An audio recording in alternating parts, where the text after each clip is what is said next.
Natin ang ating pong mahal na Diyos, mga kapatid, dahil ngayong araw na ito tayo naman ay binigyan ng lakas, buhay at pananampalataya upang makagawa sa kanyang gawain.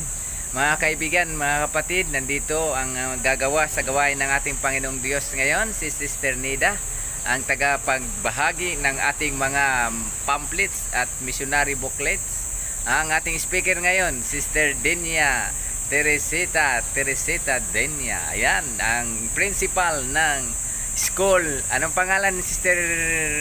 Ang principal ng Joseph Emmanuel International Private School or Christian School. Ayan, Sister Denia. At nandito ang singer natin ngayong araw na ito, Sister Fredny Balingit. Ayan, mga kapatid, sama nyo po sa dalangin na ang ating paggawa sa gawain ng ating Panginoon sa araw na ito ay matagumpay, na maipaabot ang mensahe ng Diyos ng pagbabalik loob ng mga tao sa Kanya. Yan po ang mensahe natin at ipagkaloob yan ni Sister Denia.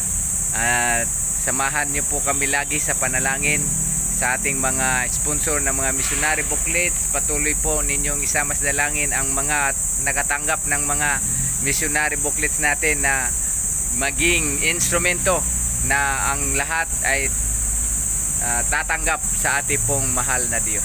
So tayo po ay manalangin na, mga kaibigan, mga kapatid.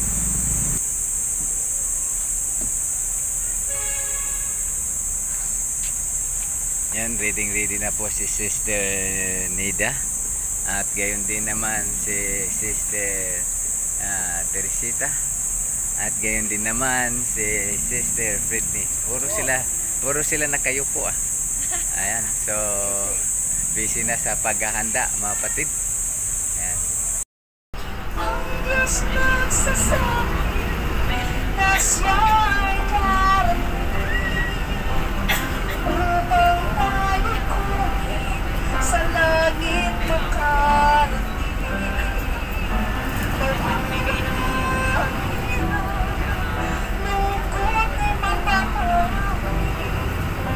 Ang ating panalangin, tayong lahat ay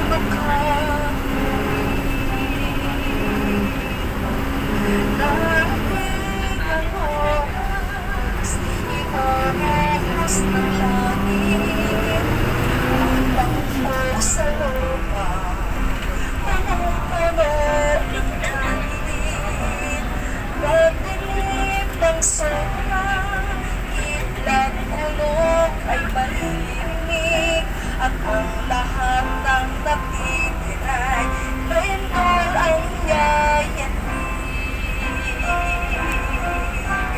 Ang Diyos nagsasabi na siya'y darating upang tayo'y kunin sa langit makarating.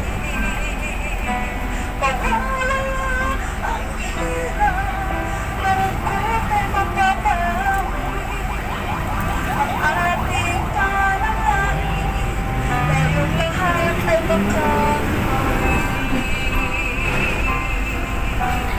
ang Diyos nagsasabi na siya'y darating upang tayo'y kunin sa langit makarating.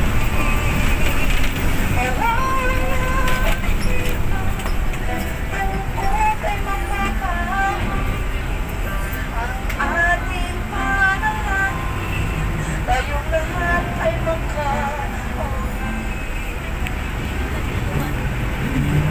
Ang ating panalangin,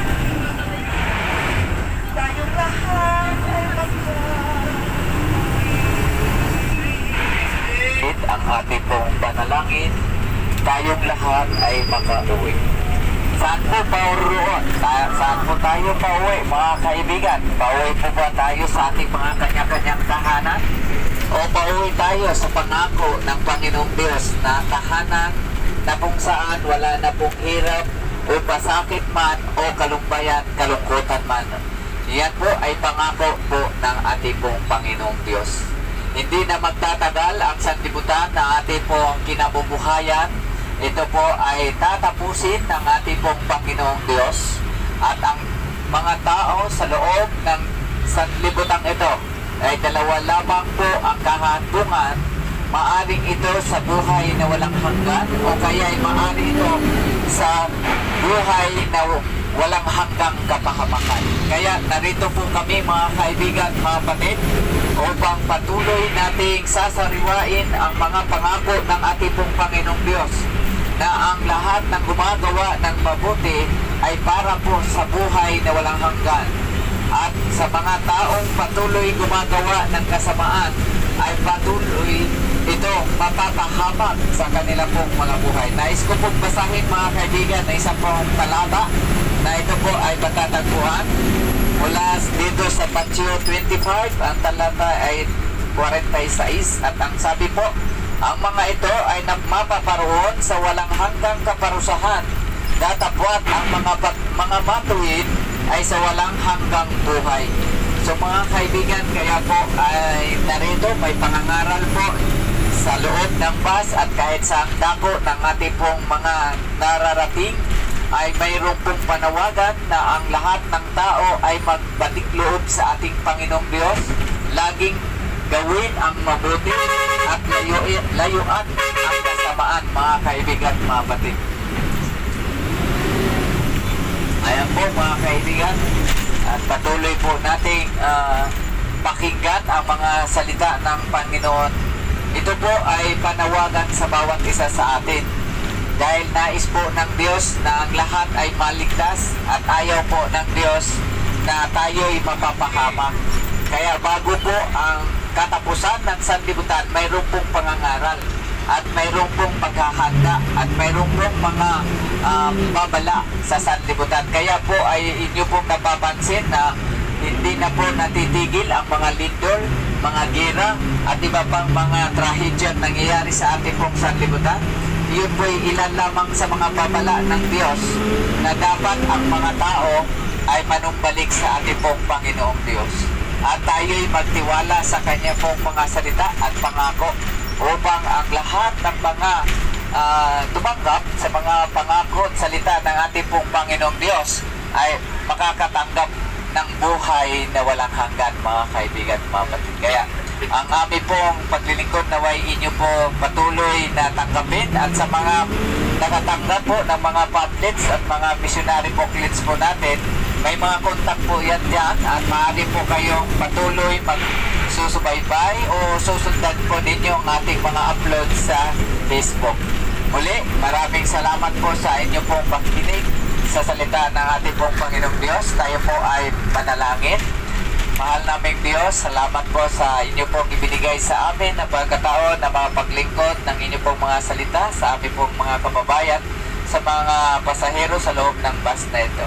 Patuloy po silang ingatan at pagpalain sa kanila pong paglalakbay sa buong maghapon sa araw na ito. Ngayon din naman ang driver at konduktor, patuloy silang pagpalain din. Ito po ang aming dalangin sa pangalan po ng Panginoon Jesus. Amen.